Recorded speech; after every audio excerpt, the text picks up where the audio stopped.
ओम शांति। आज की वाणी बहुत ही जीवन दर्शन कराने वाली है और बहुत ही भाग्यवान है वे दिव्य आत्माएं जो इस ईश्वरीय विश्वविद्यालय के टच में आ गई, विद्यार्थी बन गए। और उनसे भी महान भाग्यशाली वो हैं जिन्होंने भविष्य को समझने के साथ साथ ईश्वरीय ज्ञान का वर्तमान में क्या उपयोग है वो समझ लिया है। एक कहावत है कि सर कढ़ाई में पांचों उंगली घी में। बीके लाइफ मिलने के बाद पूरा जीवन ही रत्नों में है, रत्नों में। तो आइए हम सभी आज बाबा के द्वारा दिए हुए ईश्वरीय ज्ञान रत्न हंस बनकर चुगेंगे और औरों तक भी पहुंचाने का दिव्य कार्य करेंगे। सबसे बड़ा पुण्य है ये। आज बाबा की रिवाइज कोर्स फरवरी 2 जनवरी 1990 के ये महावाक्य हैं और इनका जो सार है, बाबा ने कहा सारे ज्ञान का सार स्मृति। ये बहुत ऊंची चीज है, स्मृति स्वरूप होना। सारे परिवर्तन का आधार जीवन में स्मृतियां ही है। मुझे एक बात याद आई, आप सबको भी याद होगी। एक बार किसी जंगल में एक पुरोहित जा रहे थे। उन्होंने देखा कुछ भेड़ियों के साथ में उस झुंड में एक ऐसा भेड़िया जो अजीबोगरीब था। हैरान हुए और कमाल की बात यह है कि वो भेड़िया भेड़ियों के झुंड से अलग हो गया और दोबारा इन पुरोहित जी को रास्ते में टकरा गया। पुरोहित ने ध्यान से देखा, ये भेड़िया तो नहीं है, ये मनुष्य का बच्चा है। उन पुरोहित को याद आया उनके राज्य में एक बार की बात है कि राजा के राजपुत्र को, राजकुमार को, जबकि वो बहुत छोटा ही था, एक भेड़िया उठा ले गया था।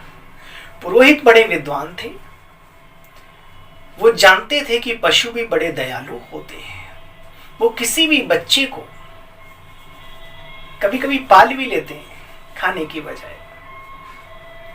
शायद ऐसा हुआ हो। पुरोहित उस भेड़िए जैसे दिखने वाले मानव की तरफ आगे बढ़े तो कुछ निशानदेही उन्होंने पाई उसके शरीर पर, जो बचपन में उन्होंने देखा था उस नामकरण करते हुए इस बच्चे का। पुरोहित ने उसे जबरदस्ती पकड़ा, कंधे पे डाला और पेश किया राज दरबार में। तो राजा ने कहा, ये क्या है पंडित जी? बोले आपका ये पुत्र है। बोला क्या बात करते हो? बोला मैं ठीक कहता हूं। बोला याद करो आपका बच्चा। ने कहा तो उसके अच्छे से नाखून कटवाए, बाल आल ठीक कराए, कपड़े पहनाए। तो राजा को लगा कि हाँ ये तो मेरा पुत्र ही है, लेकिन अभी तक उसमें परिवर्तन नहीं आया था। उसमें कैसे आए? जानवर तो आ गया था उसमें। तो कहते हैं पुरोहित ने उसके साथ एक व्यक्ति रखा, कहा है तो ये इंसान भूल गया ना, विस्मृति हो गई है, स्मृति दिलाओ इसे बार बार कि तुम जानवर नहीं हो, भेड़िया नहीं हो, तुम मनुष्य हो, मनुष्य हो, मनुष्य। उसके अंदर मनुष्य के संस्कार आने लगे, था ही मनुष्य।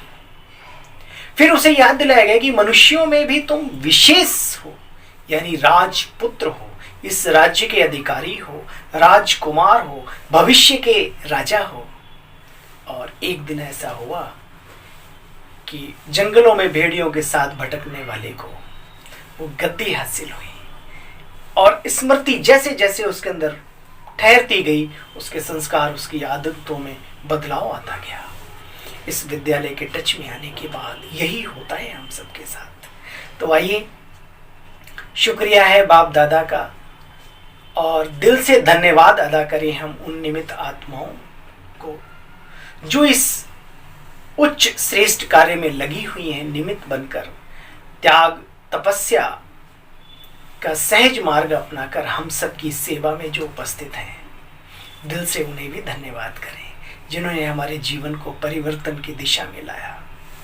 बड़े धन्य हैं वो, दिल से दुआएं दें। तो आइए, आज बाबा की मुरली का सार जीवे मुरली दर्शन के तहत हम सब सुनेंगे, फिर वही मोती चुगेंगे, हीरे रत्न चुगेंगे हंस बनकर। सारे ज्ञान का सार स्मृति।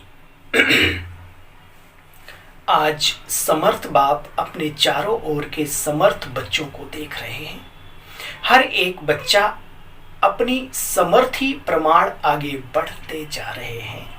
इस समर्थ जीवन अर्थात सुखमय श्रेष्ठ सफलता संपन्न जीवन, अलौकिक जीवन का आधार क्या है जानते हो?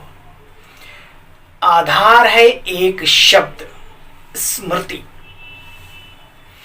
वैसे भी सारे ड्रामा का खेल ही बच्चे विस्मृति और स्मृति का है।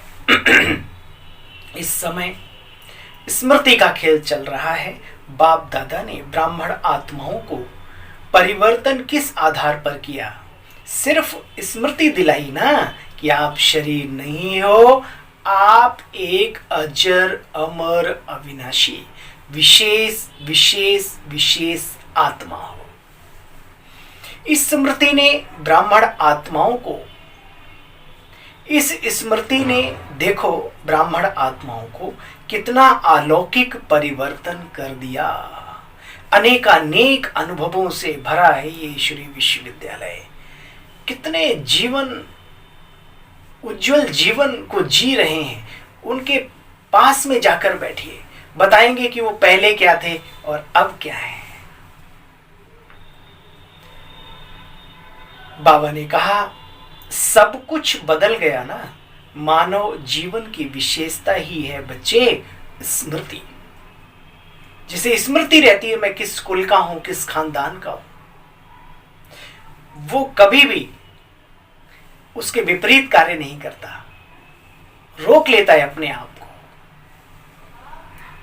देखो, बीज है स्मृति, जिस बीज से वृत्ति, दृष्टि, कृति, सारी स्थिति बदल जाती है। इसलिए गाया जाता है जैसी स्मृति वैसी स्थिति। बाप ने फाउंडेशन स्मृति को ही बनाया। देखो परिवर्तन हुआ ना, जब फाउंडेशन श्रेष्ठ हुआ तो पूरी जीवन स्वतः ही श्रेष्ठ बन गई। इतनी छोटी सी बात का परिवर्तन किया कि बच्चे तुम शरीर नहीं हो, यहाँ का स्क्रू टाइट कर दिया और कुछ करने की जरूरत नहीं, सब कुछ अपने कंट्रोल में आ गया। चाबी आपके हाथ में सफलता की दे दी। जब फाउंडेशन श्रेष्ठ हुआ तो स्वतः ही पूरा जीवन श्रेष्ठ हो गया। कितनी छोटी सी बात का परिवर्तन किया।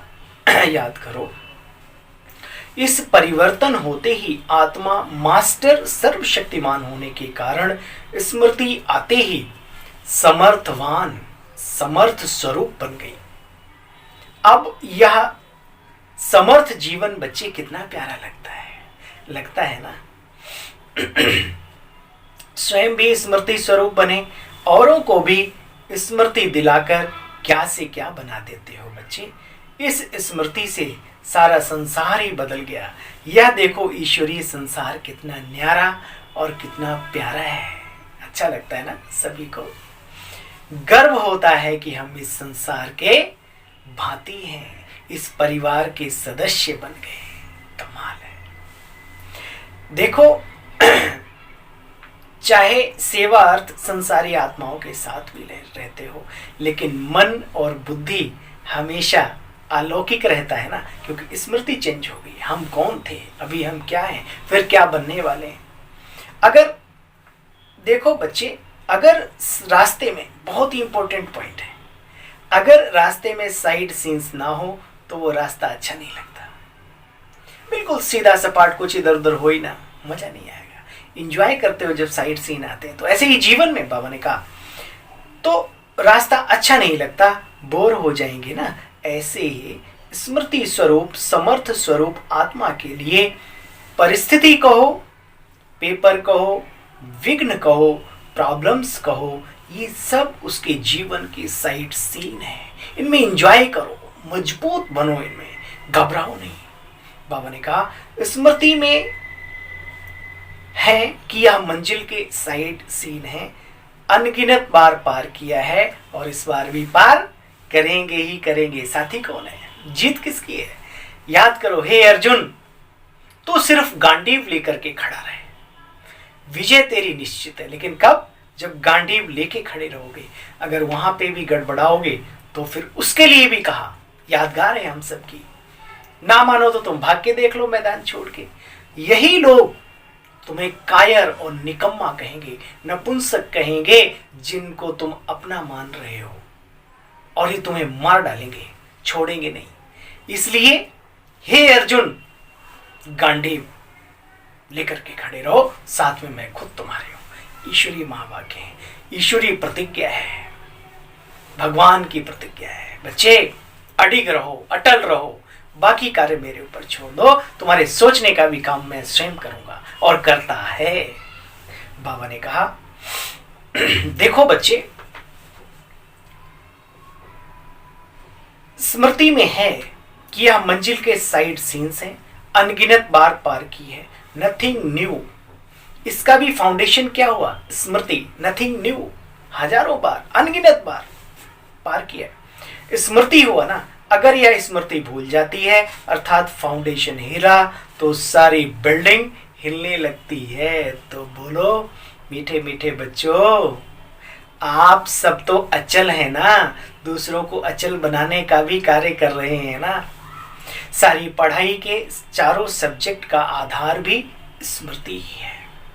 सबसे मुख्य सब्जेक्ट है याद, योग, अर्थात मैं कौन की स्मृति, हमारा पिता कौन, उसकी स्मृति, यही आधार है ना। दूसरी सब्जेक्ट है ज्ञान, योग और ज्ञान।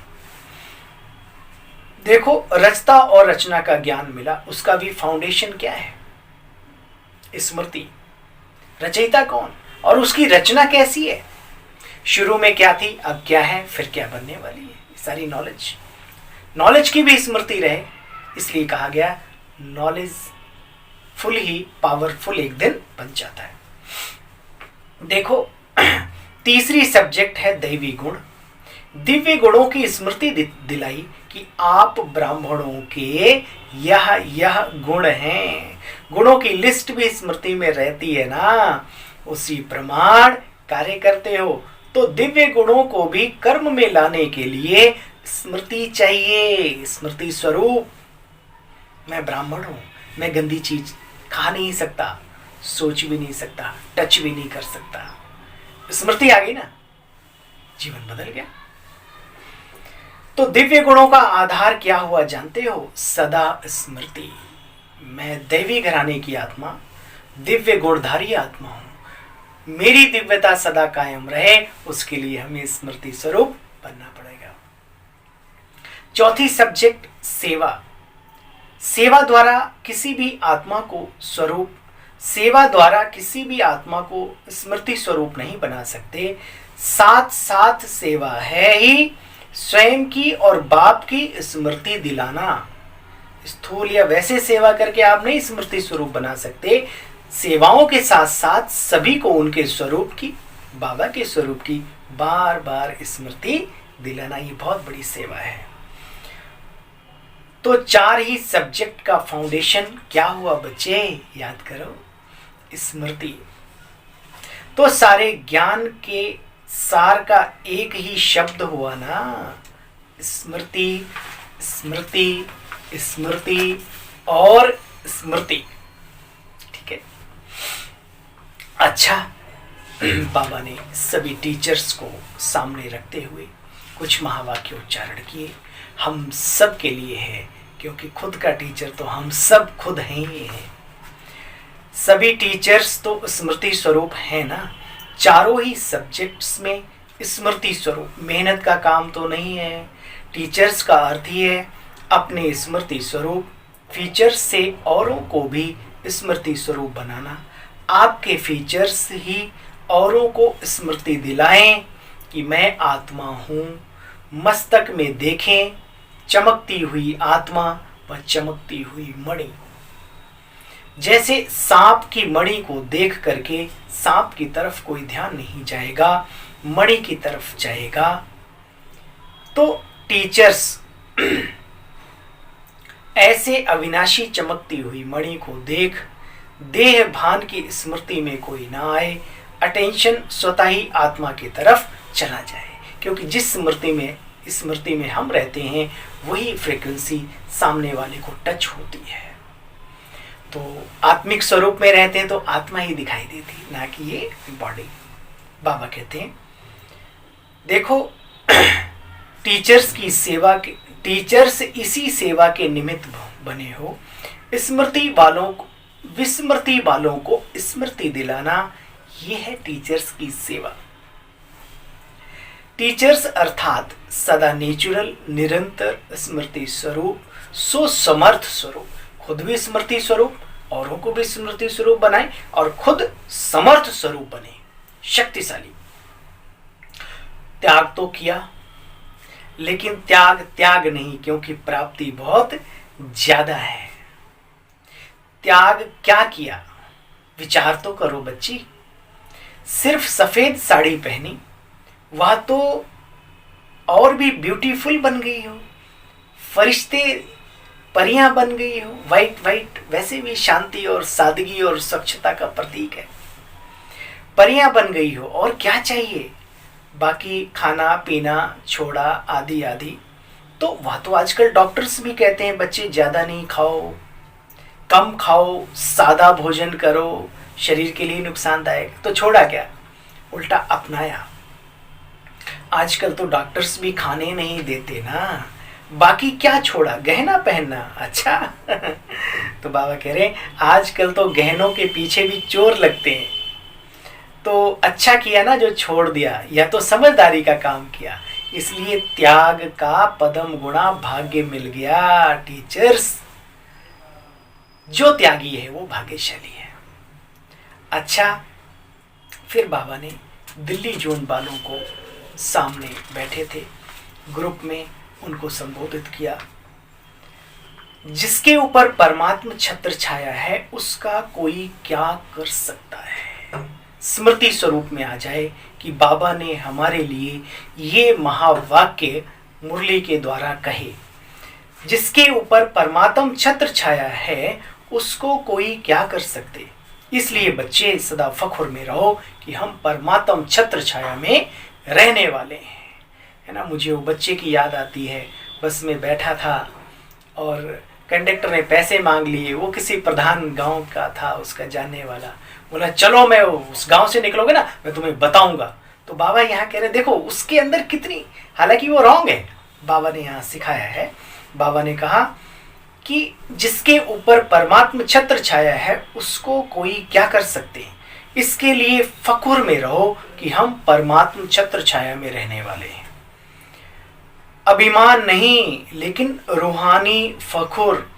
अभिमान आता है जब हम बॉडी कॉन्शियस में होते हैं। दाल रोटी अच्छे से अच्छी देने के लिए बाप बंधा हुआ है। हमेशा स्मृति में रहे इस ज्ञान मार्ग पर चलने वालों को दाल रोटी देने के लिए, अच्छे से अच्छी देने के लिए बाप दादा बंधा हुआ है।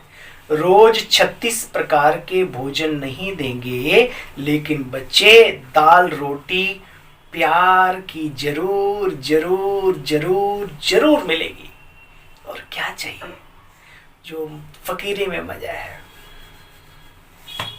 और यही तो खाता है इंसान। इससे ज्यादा खाता है तो डॉक्टर को खिलाना पड़ता है फिर पैसे।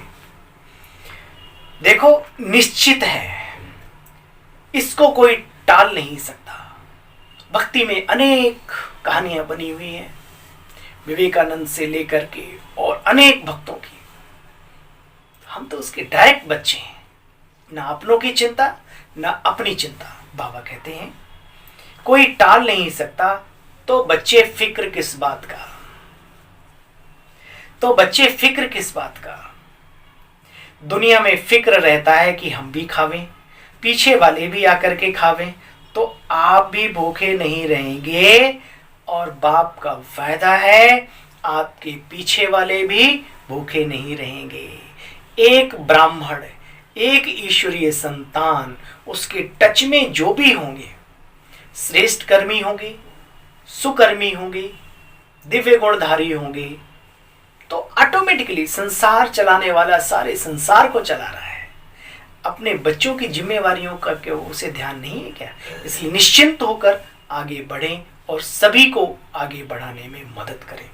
बाबा कहते आप भी भूखे नहीं रहेंगे, आपके पीछे वाले भी भूखे नहीं रहेंगे। वाह वाह वाह वाह, ये प्रैक्टिकल अनुभव है आपके इस भाई का।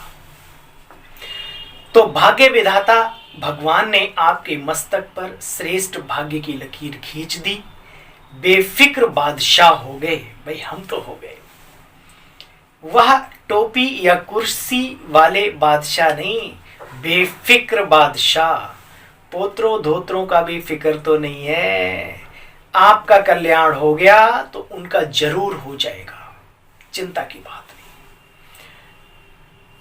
तो सदा अपने मस्तक पर श्रेष्ठ भाग्य की लकीर देखते रहो। वाह मेरा श्रेष्ठ भाग्य, वाह। धन दौलत का भाग्य नहीं, ईश्वरीय भाग्य। वो तो धन दौलत तो भाई बुरा नहीं मानना, कहावत है संसार की, जो गिरे से गिरे कार्य करते हैं बिल्डिंगें तो उनकी भी खड़ी रहती है। उस धन दौलत की बात नहीं, ईश्वरीय भाग्य, ईश्वरीय। इस भाग्य के आगे धन तो बच्चे कुछ भी नहीं है। बाबा ने कहा देखो वह तो पीछे पीछे आएगा, जैसे परछाई होती है, पीछे पीछे आप ही आती है ना, या आप परछाई को बोलते हो कि तुम पीछे पीछे आओ। तो यह सब परछाई है, लेकिन भाग्य है ईश्वरीय भाग्य। सदा इसी नशे में रहो। पाना अगर पाना है तो सदा का पाना है, सदाकालीन अजर अमर अविनाशी खजाना पाना है। ये तो यही छोड़ जाता है। वो चीज मिले जो जन्म जन्म कल्प हमारे साथ चले, वो पाया है। जब बाप और आत्मा अविनाशी है तो प्राप्तियां विनाशी क्यों? प्राप्ति भी अविनाशी ही चाहिए ना। अच्छा, फिर बाबा ने 2 लाइन में कहा, ब्राह्मण जीवन है ही खुशी की, वाह रे खुश नसीब ब्राह्मण जीवन। ये सोचकर खुश हो कि मैं ब्राह्मण आत्मा हूं। खुशी से रहना, खुशी से खाना, खुशी से बोलना, खुशी से काम करना। उठते ही आंख खुली और खुशी का अनुभव हुआ, रात को आंख बंद हुई, खुशी से आरामी से सो गए। यही तो ब्राह्मण जीवन है। जीवन इसी का नाम है, जिंदगी इसी का नाम है। टेंशन लेके सोए तो टेंशन लेके उठे, वो दुनिया वालों का है। हम बाबा के बच्चों का तो काम ही यही है।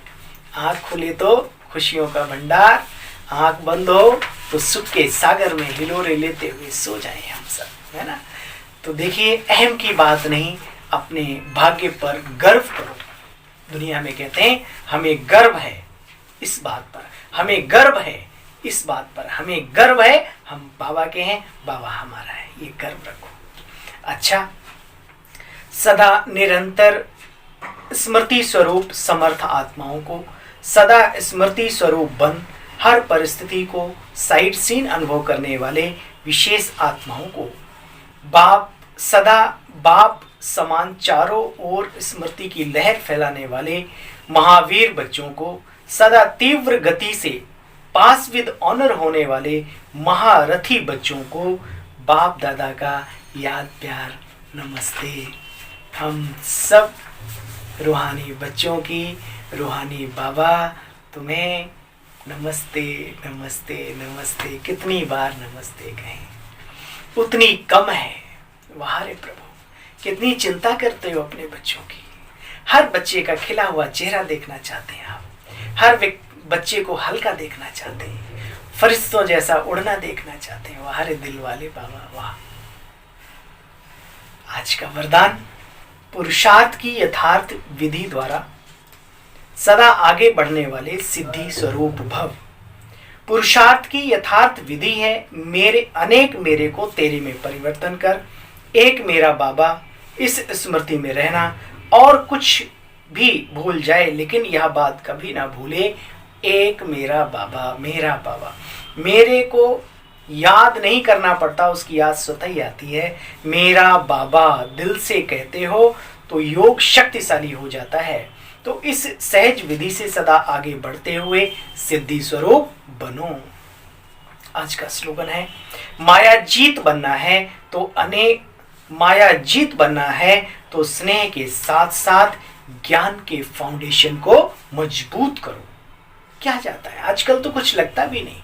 आजकल तो सारी ब्रह्मा कुमारी का लिटरेचर, टोटल बाबा की बातें, अव्यक्त मुरली साका, सब कुछ ऑनलाइन पड़ा हुआ है। पढ़ो, समझो, सार को समझो। पहले विस्तार को समझो, फिर सार को समझो, तब तो मजबूती आएगी। माया जीत बनना है तो स्नेह के साथ साथ ज्ञान के फाउंडेशन को मजबूत करो, क्योंकि नॉलेज की कमी ही इंसान में कमी पैदा करती है। लवलीन स्थिति का अनुभव करने के लिए कर्म में, वाणी में, संपर्क व संबंध में लव और स्मृति व स्थिति में लवलीन रहना, जो जितना लवली होगा वह उतना ही लवलीन रह सकता है।